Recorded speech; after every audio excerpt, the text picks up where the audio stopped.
everyone, this is the final presentation of our group's senior design, and the members of our groups are Aaron, Sing, John, Maggie, and Malcolm.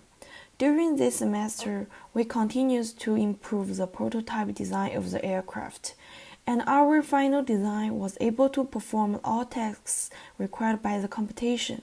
Here are the requirements of this Midwest Regional UAS competition. Due to the influence of COVID-19, this competition may be postponed to August, when we will continue to participate in the competition. Here is our materials list for the aircraft. We built the main body of the aircraft out of the Flight Test Explorer kit. We also have quite a few motors and propellers on the plane for controlling the forward thrust and the VTOL capabilities. We have solar cells to give the plane a little bit more lifetime, and we have a 3D printed component to drop glow sticks from, and the plane is held together with Velcro glue sticks and tape. The Explorer model we used, we decided upon because it's a very lightweight craft made out of just foam board and hot glue before you add anything else on. It was very low cost, and it was large enough that we were able to get most of the weight to carry everything we needed to carry for the competition. However, it is very fragile and only has about 7 minutes of battery life in it. So we had to change it a little bit just to make sure that we could fulfill everything for the competition. We made significantly larger wings. Ours are about 22% larger with a more durable material just to give us that little bit of extra carrying weight and so that it's less likely to respond to changes in inertia with the stronger material. And we could also lay across the solar panel so we can give the plane a little bit more battery power while it flies, so we get more than that 7-minute duration.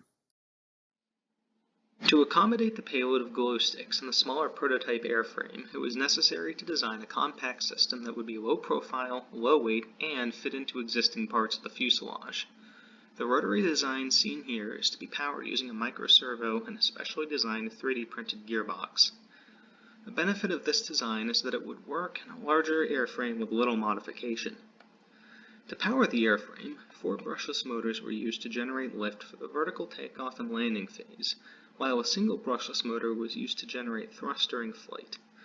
All control surfaces were powered via microservos connected to mechanical linkages. To augment the lithium-ion batteries being used to power the airframe, solar cells were used to generate auxiliary power to increase flight time. Testing on previous wing configurations showed that each cell could provide between 1 and 2 watts of power, depending on atmospheric conditions and time of day. Wing design was a crucial factor for 2 primary reasons. The first reason being that for the low operational airspeeds expected, it was critical that the airfoil operate at the highest possible efficiently. Secondly, the wing needed to fit 2 rows of solar cells on the upper surface such that performance would not be adversely affected. Due to the limitations of computational fluid dynamics software, wind tunnel testing was performed on the wing designs at various angles of attack and airspeeds to determine the best wing design for the aircraft. In order to transmit the video feed from the camera, the TS-832 transmitter and the RC-832 receiver was used in the aircraft. The range was tested in Houston Woods State Park. This test shows the maximum range of the aircraft to be 1.71 miles. Here is a prototype of some code that we will use for turning the servo motors. Here you can see the pin number for the microcontroller. And in this section of code, we can customize it to turn the servo the exact number of degrees we need it to turn for various applications. For example, the flight control or the glow stick dropper. As per requirement of the competition, one of the challenges our team had to overcome was establishing telecommunications between the aircraft and the ground. We did this by attaching a camera and a transmitter near the nose of our aircraft, and we had a receiver connected to a laptop that the feed will come through on the ground. This was very important for our competition because the pilot of our aircraft needs to be able to see the targets that we were dropping our glow sticks onto. The biggest problem that you need to solve when it comes to video transmission is getting the signal to your receiver without attenuating it too much. Over long distances, the signal can become corrupt and your feed will become laggy and is not exactly conducive to safe flight. So, in order to solve this problem, we got a more powerful transmitter and a receiver. Our aircraft also has autopilot capabilities. We chose the Pixhawk 4 module in order to give our craft this because Pixhawk is open source and you can tweak it to your craft's specific needs.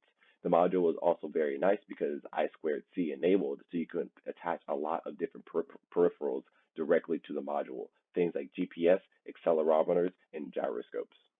This is a Pixel flight controller board that we used on our aircraft. It has 32-bit ARM Cortex M7 processor. It has onboard IME sensors like accelerometer, gyroscope, and magnetometer. It has a GPS receiver to connect the GPS module into it. It has a barometer sensor to measure the height of the flight. It has I2C, SPI, and SPS communication to have an effective communication with other modules like transmitters. It has 8 to 16 PWM output pins in which the motors and servos are get connected. PX4 ground control is a software to manage and calibrate the parameters in the Pixel. So it helps to upload the firmware, calibrate IME sensors, batteries, transmitter, GPS module, and ECEs which gets connected to the motors. It makes aircraft to fly autonomously by selecting the waypoints. It helps in monitoring the aircraft during its flight. This is a screenshot of the Q gun control in which I have selected different waypoints. After selecting it, if I click takeoff, then the flight will traverse autonomously in this path.